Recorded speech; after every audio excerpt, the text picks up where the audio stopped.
Welcome to my channel the Calcutta junction. আমি ঋত্বিক, আর আজকে আমি এসে গেছি ইন্দ্রপ্রস্থ পার্কে। তো সেখানে আসার জন্য আমাদেরকে সঞ্জয় লেক থেকে মেট্রো ধরে আসতে হয়েছে নিজামুদ্দিন। তো এখানকার ভিউটা অসাধারণ, এটা একটা বৌদ্ধ মন্দির। তো পুরোটা তোমাদেরকে আমি দেখাবো, এবার শ্যুট করে ভয়েস ওভারের মাধ্যমে পুরো ডিটেলসটা তোমাদেরকে বলবো। তো এখানের ভিউটা অসাধারণ এক কথায় বলতে গেলে। তো এরপরে যে ভিউটা তোমরা দেখতে পাবে পুরোটাই আমি তোমাদেরকে শ্যুট করে ভয়েস ওভারের মাধ্যমে ডিটেলসটা পুরোটা বলবো, এর হিস্ট্রিটা। যদি আমার এই ভিডিওটা তোমাদের ভালো লাগে তাহলে অবশ্যই লাইক করো আর সাবস্ক্রাইব করতে ভুলো না।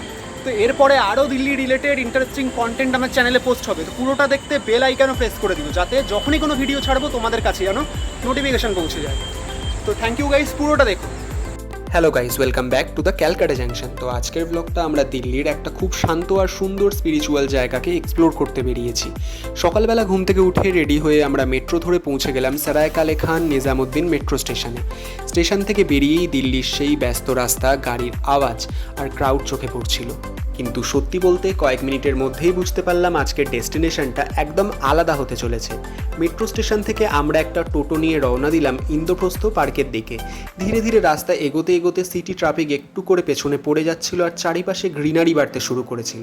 আর তারপরেই পৌঁছে গেলাম ইন্দ্রপ্রস্থ পার্কে। এই জায়গাটাকে মিলেনিয়াম ইন্দ্রপ্রস্থ পার্ক নামেও ডাকা হয়। দিল্লি ডেভেলপমেন্ট অথরিটি বা ডিডিএ 2004 সালে এই পার্ক ডেভেলপমেন্ট করে। সবচেয়ে ইন্টারেস্টিং বিষয় হলো আজ যে জায়গাটাকে এত সুন্দর পার্ক হিসেবে দেখা যায়, একসময় এই পুরো এরিয়া ছিল ল্যান্ডফিল সাইট, অর্থাৎ আবর্জনা ফেলার জায়গা। পরবর্তীতে সেই জায়গাটাকেই সম্পূর্ণ বদলে হিউজ গ্রিন ল্যান্ডস্কেপ পার্ক তৈরি করা হয়। সত্যি বলতে একটা ডাম্পিং গ্রাউন্ডকে এত সুন্দর নেচার পার্ক তৈরি হওয়া নিজেই একটা ইন্সপায়ারিং ট্রান্সফরমেশন স্টোরি। পার্কের ভেতরে ঢুকতেই প্রথম যেটা ফিল হচ্ছিল সেটা হলো দিল্লির এত নয়েজ আর ক্রাউডের মাঝেও এই জায়গাটা যেন একটা আলাদা অন্যরকম পৃথিবী।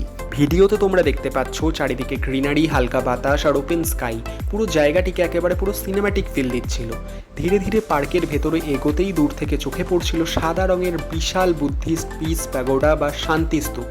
সত্যি বলতে দূর থেকেই স্তূপটার মধ্যে একটা আলাদা শান্তির অনুভূতি কাজ করছিল। চারিপাশের গ্রিনারি আর ওপেন স্কাই এর মধ্যে দাঁড়িয়ে পুরো জায়গাটা যেন একটা মেডিটেশন জোনের মতো ফিল দিচ্ছিল। এই পিস বা শান্তি স্তূপ মূলত শান্তি, অহিংসা আর মানবতার প্রতীক হিসাবে তৈরি করা হয়েছে। 2007 সালে এই বুদ্ধিস্ট স্ট্রাকচার ইনগুরেট করা হয়। সাদা রঙের এই বিশাল স্ট্রাকচারের ওপর সূর্যের আলো পড়ে পুরো জায়গাটিকে আরও বেশি ডিভাইন লাগছিল। স্তূপের চারিপাশে ঘুরতে ঘুরতে দেখা যাচ্ছিল বিভিন্ন বুদ্ধিস্ট স্ট্যাচু আর স্টোন আর্টওয়ার্ক। কিছু স্ট্যাচুতে গৌতম বুদ্ধর শান্ত মুখের অভিব্যক্তি সুন্দরভাবে ফুটিয়ে তোলা হয়েছে, যে কিছুক্ষণ তাকিয়ে থাকলেই একটা শান্তি ভিতর থেকে অনুভূত হয়। মন্দিরের গায়ে বিভিন্ন বুদ্ধিস্ট সিম্বল, লোটাস ডিজাইন আর হুইল প্যাটার্ন তৈরি করা হয়েছে। বৌদ্ধ ধর্মে লোটাস মানে পিউরিটি আর শান্তির প্রতীক, আর হুইল ডিজাইন সাধারণত ধর্মচক্রকে বোঝায়। আর একটা জিনিস পার্সোনালি আমার খুব ভালো লেগেছে, এখানে এসে মনে হচ্ছিল না যে আমরা ইন্ডিয়ার রাজধানীর এত বিজি এরিয়ার মধ্যে দাঁড়িয়ে আছি, বরং মনে হচ্ছিল শহরের সব নয়েজ থেকে অনেক দূরে কোনো একটা পিসফুল জায়গায় চলে এসেছি।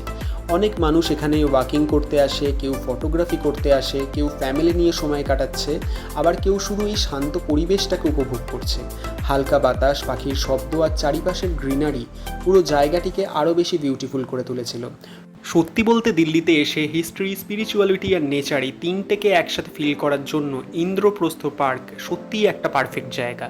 তো যদি কখনো দিল্লি আসো আর সিটি ক্রাউড থেকে একটু শান্তি ফিল করতে চাও, তাহলে এই জায়গাটা অবশ্যই ভিজিট করতে পারো।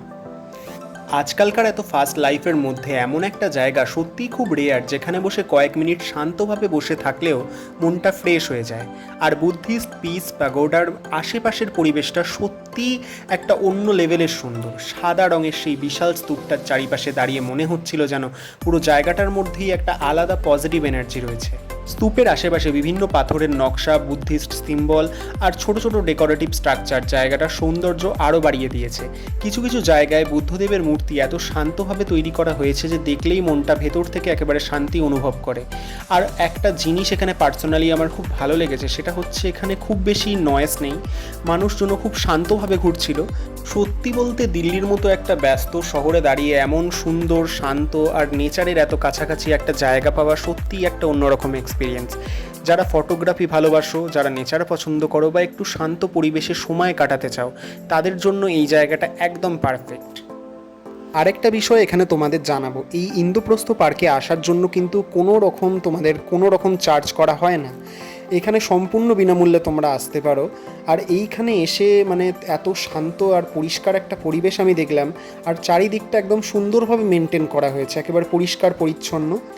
আজকের ভিডিওটা আমি এখানেই শেষ করছি। তোমাদের যদি ভিডিওটা ভালো লাগে অবশ্যই লাইক করো, আর সাবস্ক্রাইব করে কিন্তু বেল আইকনটা প্রেস করে দিও। এতে যখনই আমি কোনো ভিডিও ছাড়বো তোমাদের কাছে নোটিফিকেশান পৌঁছে যাবে।